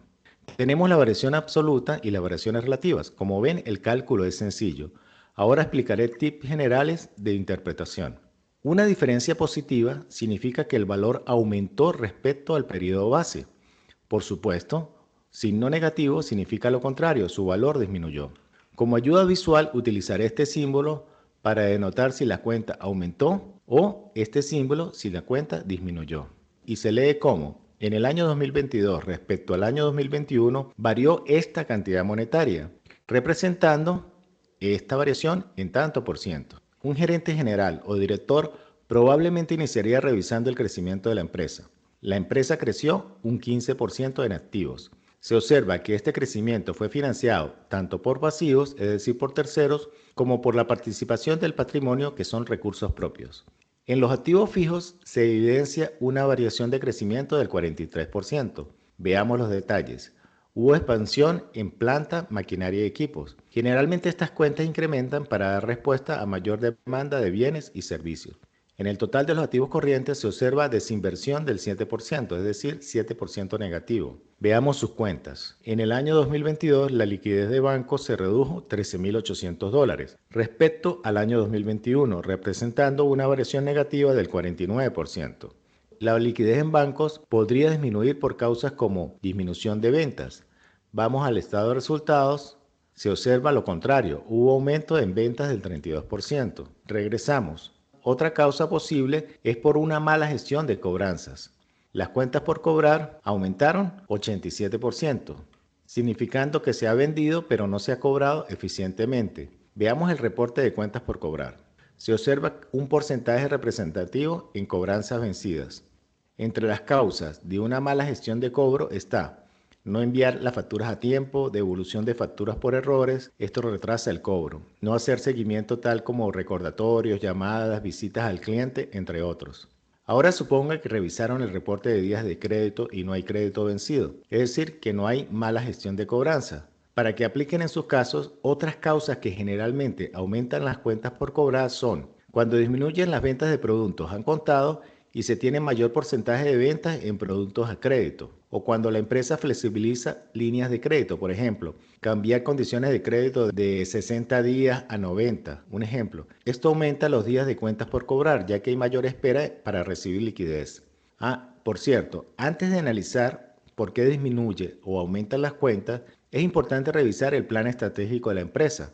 Las empresas medianas y grandes, generalmente al final de año, plantean las estrategias y metas a alcanzar en el próximo periodo. Por ejemplo, que en el plan estratégico 2022 planteen reducción de inventario del 20%. Veamos las variaciones. La cuenta de inventario se redujo 22%, significando que se cumplió el objetivo. No hay que buscar explicaciones de la variación, ya que hubo un plan durante el año para llegar a esta variación. Otras causas generales que puedan servir de guía para sus casos cuando varía el inventario es: el inventario podría reducirse por mayor demanda del mercado, nuevos clientes, ofertas, precios, etc. A veces la reducción de inventario es causada por problemas de logística, escasez de materia prima. Al haber dificultades en adquirir materia prima, se consume el inventario sin reposición inmediata, o por problemas de importación, por ejemplo, restricción de compra del producto o nuevos requisitos o permisos de importación. Esto genera retraso en adquirir nueva mercancía y baja el inventario. Veamos los pasivos. El total de los pasivos creció un 14.6%, es decir, que parte del crecimiento que tuvo el activo, que vimos anteriormente, fue financiada por terceros. Dentro de la subcuenta se observa crecimiento de las cuentas por pagar. Posible causa es la reducción de liquidez en bancos. La cuenta de impuestos tuvo una variación relativa de aumento del 47%. Veamos el reporte de estado de resultados. Como es lógico, al tener incremento de venta, mayor será el pago tributario. Otra causa podría ser el porcentaje de impuesto aplicado incrementó, pero este no es el caso, ya que se aplicó 25% para ambos periodos. Pasemos a la cuenta de financiamiento a corto plazo. Si vemos el plan, la empresa planteó disminuir 20% esta cuenta. Se observa que solo logró 16% de reducción. Una posible causa por no alcanzar el objetivo es la disminución de liquidez en bancos. El objetivo planteado de disminuir el financiamiento a corto plazo es lógico. Si se observa en el año 2021, la deuda de corto plazo es mayor que la deuda de largo plazo. La empresa busca lo contrario, tener mayor endeudamiento a largo plazo que a corto plazo. Recuerden, a corto plazo se deben pagar las deudas en un periodo menor a un año, por lo que se podría generar inestabilidad si no se tiene la liquidez a tiempo. Además, las tasas de interés a corto plazo es mayor. Pasemos a las obligaciones de largo plazo. Estas incrementaron y la causa principal es por el financiamiento de los activos debido a la expansión de la planta y equipos. También se observa que en el año 2022 el financiamiento a corto plazo es menor que en el financiamiento a largo plazo tal como lo plantearon. Respecto al patrimonio, el capital común no tuvo variación. No hubo necesidad de nuevos aportes de parte de los socios para el crecimiento de los activos. La utilidad retenida tuvo una variación absoluta de $17,000.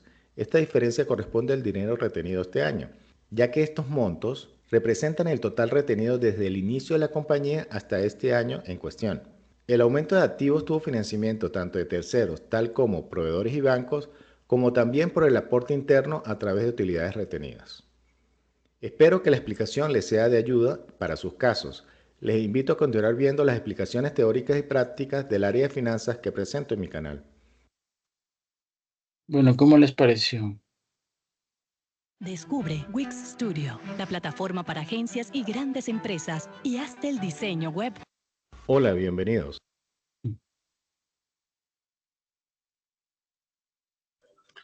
Profe, pues ese análisis es digamos, uno de los básicos, por decirlo así, ¿cierto? Poder identificar variaciones en algunas cuentas y arroja información que es relevante, pero que hay que ponerlo obviamente en contexto, pues porque por sí sola esa cifra puede que no diga nada si estoy desconociendo como el contexto de la empresa, no sé, su sector, Correcto. temas históricos, pero indudablemente arroja información valiosa. Precisamente por eso también se los presento, porque es necesario, cuando ustedes hagan su diagnóstico financiero, sea su análisis vertical y horizontal, que lean, ¿sí?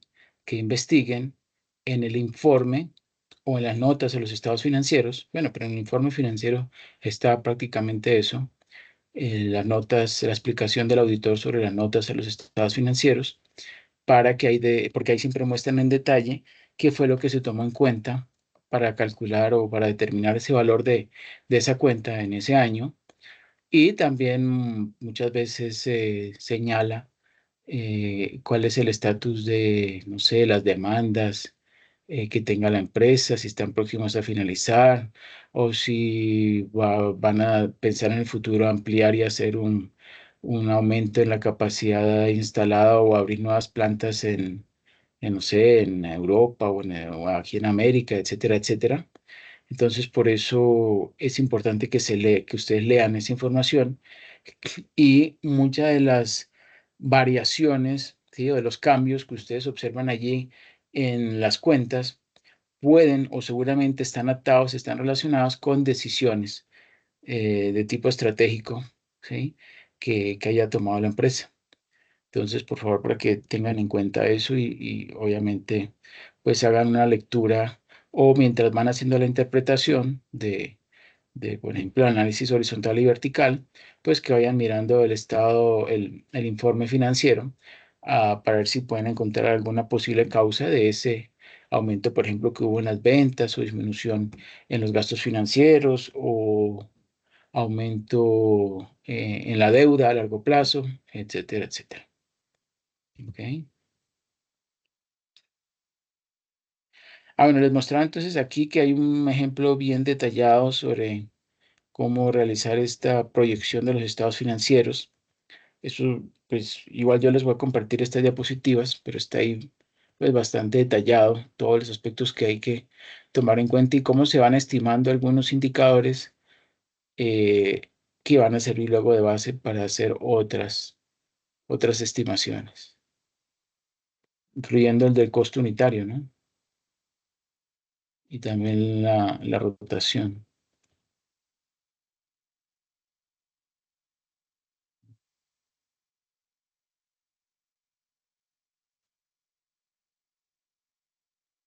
Hasta llegar acá, al estado de flujo efectivo. ¿Ok?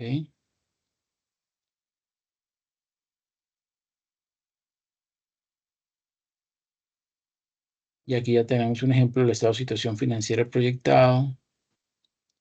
Y bueno, y las conclusiones. ¿Quién me ayuda, por favor, leyendo las conclusiones?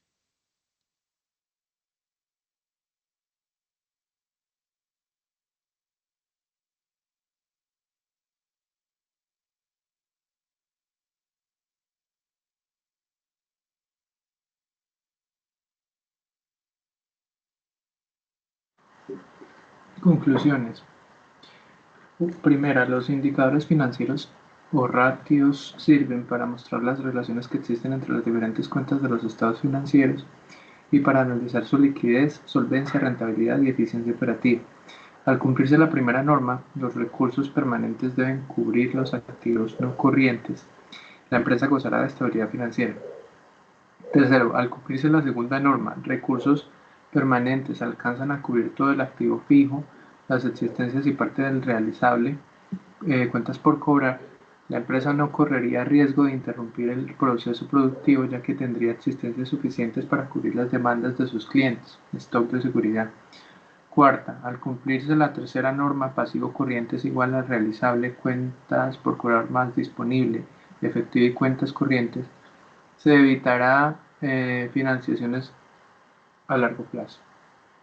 Quinta, los pronósticos financieros permiten prever la situación financiera, ingresos y egresos de la organización teniendo en cuenta factores internos y externos importantes como el análisis histórico de las finanzas de la empresa. Sexta, en las proyecciones financieras deben considerarse los siguientes elementos: estacionalidad, saldos comerciales, comportamiento del mercado en un periodo de tiempo, gastos, transacciones y operaciones diarias, flujo de efectivo, capacidad de producción e histórico de ventas. Perfecto, muchas gracias. Bueno, y ahorita si les parece, vamos a leer la guía de actividades para pues cualquier duda que tengan, pues vaya de una vez apareciendo allí.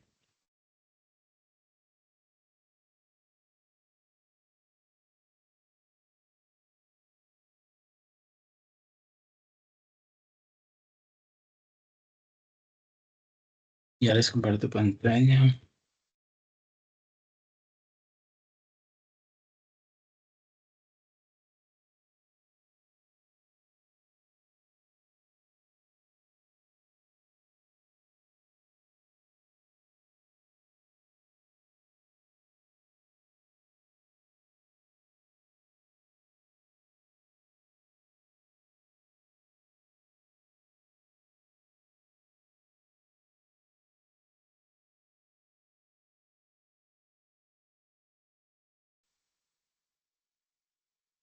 Bueno, entonces aquí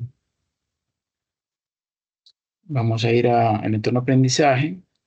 Bajamos en el momento intermedio la carpeta azul que dice guía de actividades y rúbrica de evaluación, unidad 1, paso 2, definición del problema del caso de estudio. Le damos clic y aquí se encuentra entonces la guía de actividades y rúbrica de evaluación, ¿cierto?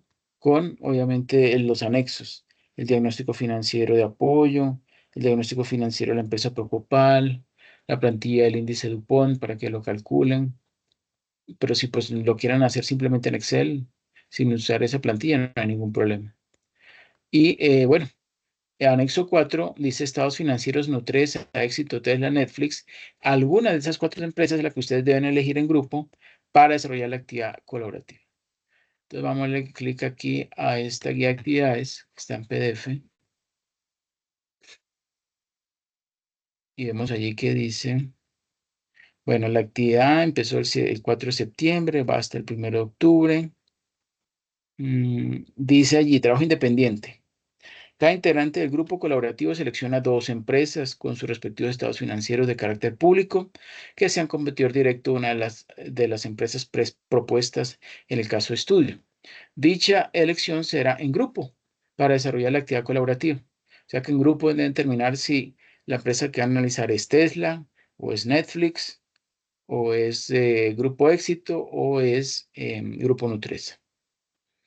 Bueno, posteriormente deberá calcular el indicador valor de empresa, que es este BE, valor de empresa, dividido entre EBITDA, y escoger una sola empresa que obtenga un resultado, ¿sí? Un resultado de valor de la empresa sobre EBITDA más parecido al de la empresa del caso de estudio.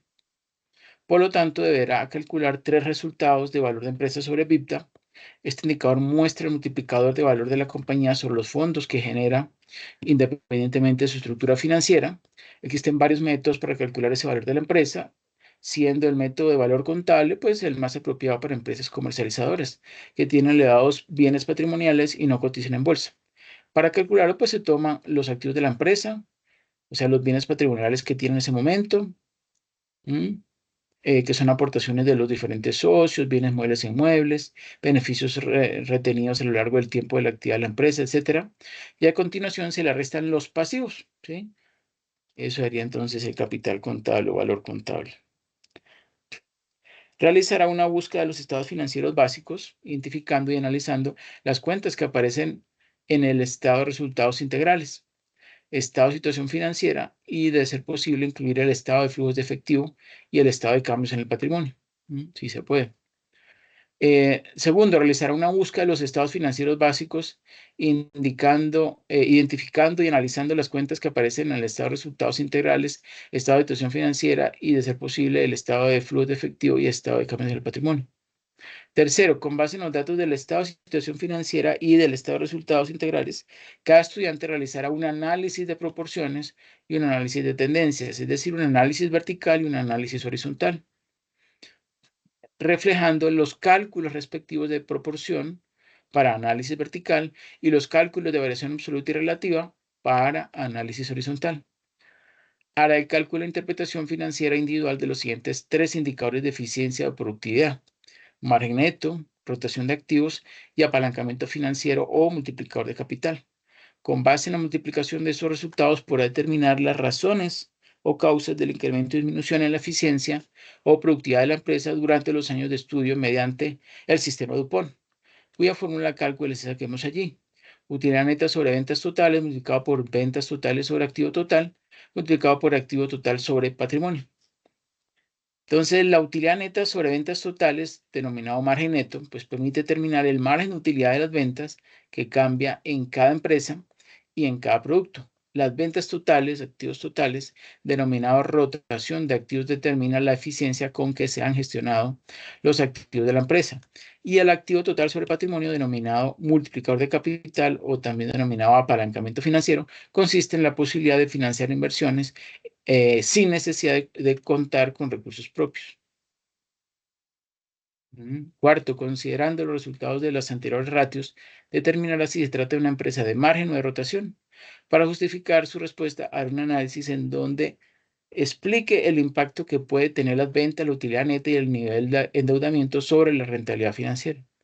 Quinto, ahora cada integrante del grupo comparará el estado de situación financiera de la empresa seleccionada contra el estado financiero de la empresa del caso de estudio, que anteriormente son 4 posibilidades de empresa, y elaborará un análisis financiero comparativo entre ambos, que incluye análisis de proporciones y de tendencias, en donde además de realizar porcentajes de participación, variación absoluta y relativa, deberás descargar y consultar el plan de gestión de la empresa y leer las notas de los estados financieros para plantear con argumento las posibles causas de las variaciones, la evolución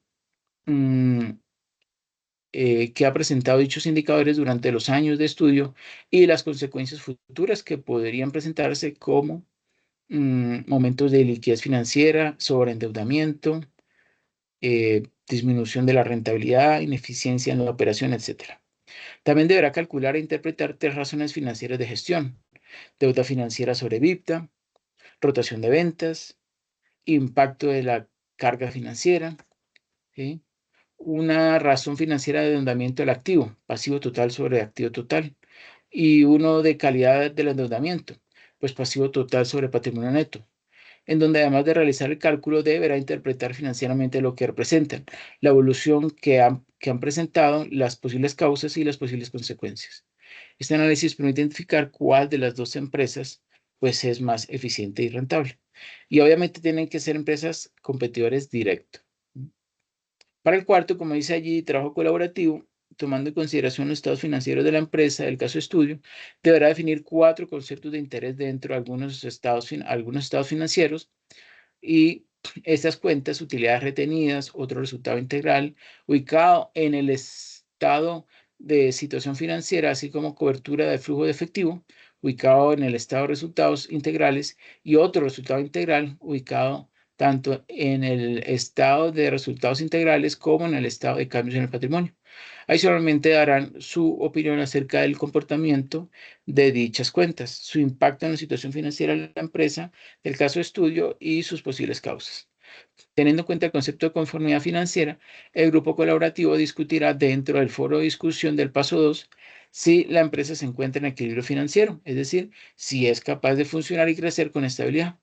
Para ello deberá analizar las adecuadas proporciones de fuentes de financiación que una empresa tiene a su disposición, reflejadas en las partidas de patrimonio neto, pasivo no corriente, y en los activos con los que cuenta para desarrollar su actividad económica, reflejado en el activo corriente y activo no corriente, de tal manera que cada estudiante plasme por escrito su justificación en un mensaje, no archivos adjuntos. Adicionalmente, deberá calcular la gerencia interna de fondos, interpretar dicho resultado y explicar cómo ha sido su comportamiento. Análisis comparativo de empresas. Es una forma de calcular el valor de una compañía comparándola contra otra compañía con similares características y pertenecientes a la misma industria. Consiste en evaluar varias razones financieras denominadas múltiplos entre unas específicas compañías. Se supone que dichas empresas a comparar pues tendrán un resultado similar al del indicador valor de empresas sobre EBITDA. Con base en análisis financiero comparativo de empresas o Comparable Company Analysis, entre una de las empresas comercializadoras seleccionadas en la actividad independiente y la empresa del caso estudio, el grupo de trabajo colaborativo realizará un diagnóstico de solvencia entre ambas empresas, el rendimiento del inventario y la gestión de liquidez, que incluye gestión de inventarios, gestión de cartera y gestión de cuentas por pagar a proveedores. En el punto 3, teniendo en cuenta la información provista en el estado de situación financiera, el grupo colaborativo elabora un estado de origen y aplicación de fondos, ¿sí? O cuadro de financiación, que si ya pues usted lo desarrolló. Los integrantes del grupo colaborativo realizan la proyección del estado de situación financiera, estado de resultados integrales y estado de flujos de efectivo para los siguientes 2 años. Quinto, el grupo colaborativo deberá definir claramente la naturaleza del negocio de la empresa propuesta en el caso estudio, margen o rotación. Identificarán las variables que requieren de la gestión del directivo financiero, también en cuenta la naturaleza del negocio e información financiera financiera actual. Definirán claramente ese aspecto crítico en las finanzas de la empresa estudiada que se convierte en un foco problemático para la toma de decisiones empresariales. Y eso sería todo. ¿Alguien tiene alguna pregunta?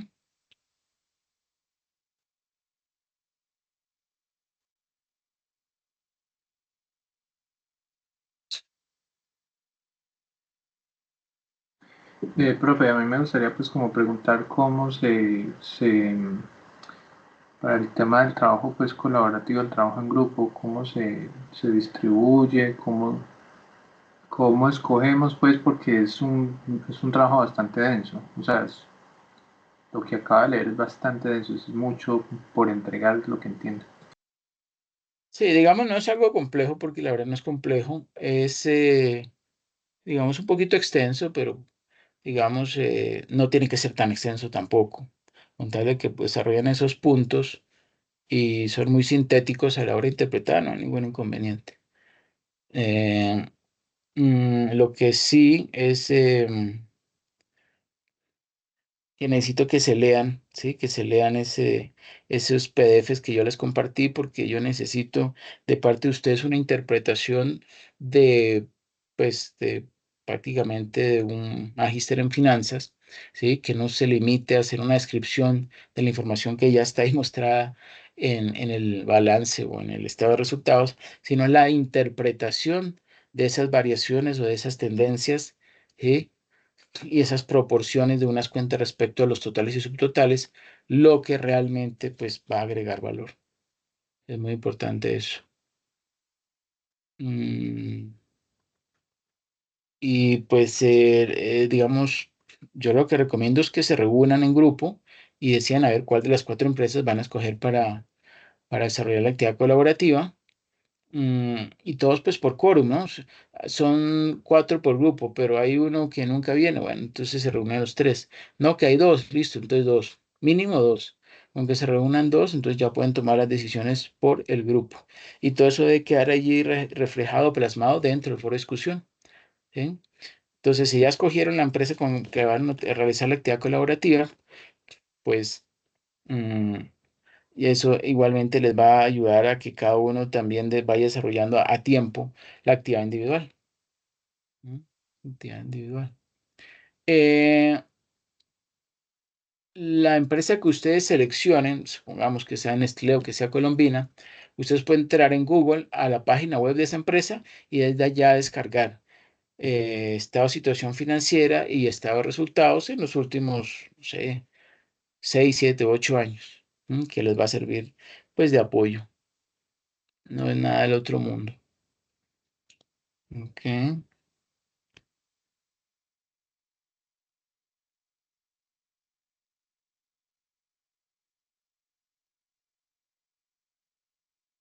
Sí, ahí está. Ujú.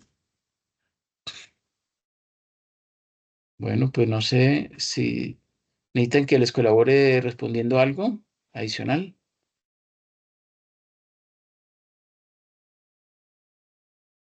Profe, no, si nos recuerda los horarios en que usted atiende, pues por si inquietudes ahí mientras se va avanzando como en el proceso. Yo entiendo que hay una parte pues que es trabajo individual, la otra grupal. Ah, Entonces, pues ahí van surgiendo como dudas y para tener claridad frente a los horarios. Y lo otro es que, no sé, hay más de una fotico, pues entiendo yo que ese es el grupo con el que pues tendríamos que desarrollar la actividad colaborativa.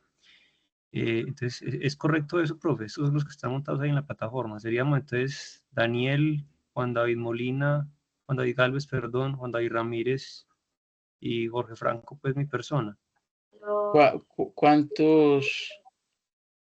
¿Usted qué grupo es? ¿Qué número de grupo es? El número de grupo 1704. Ah, no, pero eso es el periodo 1704. Antes es 1021 06 85 9A. Bueno, vamos a revisar. ¿Me repite su nombre? Jorge Franco. No. Ah, sí, usted está acá. Usted pertenece al grupo 2. Mire que aquí, después de rayita abajo, viene un 2. Entonces significa Ah, que sí, usted claro, sí, pertenece sí, sí. al grupo 2. Sí, entonces sí es la fotico pues, que acaba de mandar ahí el grupo de Daniel, Jorge Andrés, Juan David y Juan David. Bien, perfecto. O sea, este sería. Bueno, listo. Es que tiene 1 y 2, no, son 2. Acá. Listo. Efectivamente, usted está con Daniel Andrés Cardona, Juan David Galvez, Juan David Ramírez, con esos 3 compañeros. ¿Sí? Como lo acabamos de ver. ¿Qué más? Vayan por favor dejando sus evidencias ahí dentro del foro de discusión y yo obviamente les voy dando retroalimentación. ¿Ok? Bueno, los videos que vimos hoy, ahí se los compartí también aquí por el chat. Y bueno, no creo que sea nada más. No sería más. Bueno, esperen, les comparto un enlace.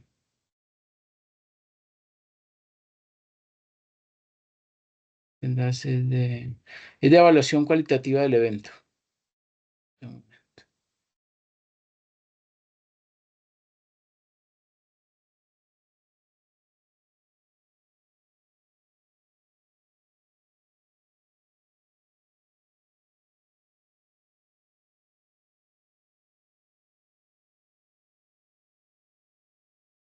Y aquí está. Entonces les dejo aquí por el chat también un enlace de evaluación cualitativa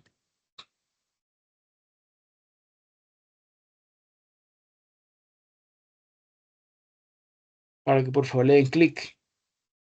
Y van a observar allí que al darle clic se abre una ventana en el navegador que dice encuesta de satisfacción CIPAS vida académica.